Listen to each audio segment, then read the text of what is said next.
Welcome back, and today we've got a picture book called Mission Edition, which honestly is not one of my favorites, and that's probably just because there's not a plot to this one, really.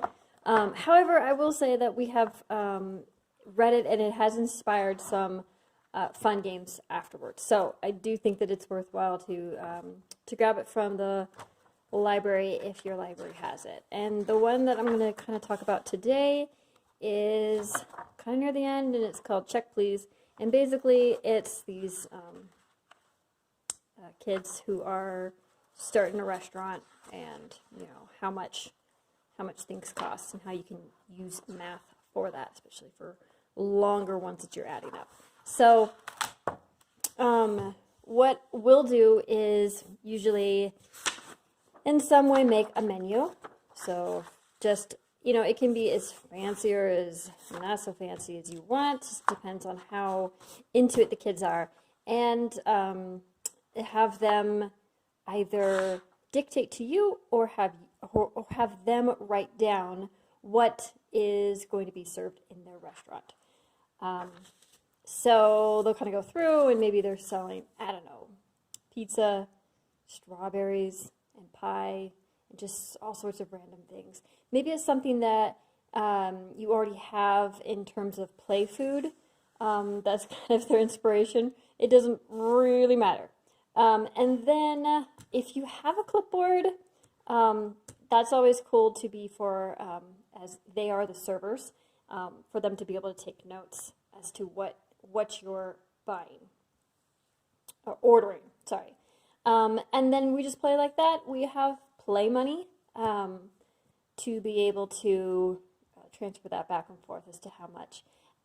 However, I always have them give a bill at the end of the meal, so that they're tallying up how much things cost, and then help them at whatever level they're at, or however these prices are, to be able to figure out how much these things tally up to. So maybe you're using some sort of a counter or blocks for them to be able to sit down and figure out how much these things cost, or maybe they're at a different level where they're able to just have it written down here and be able to put it in the column and just add it up and then give you your bill.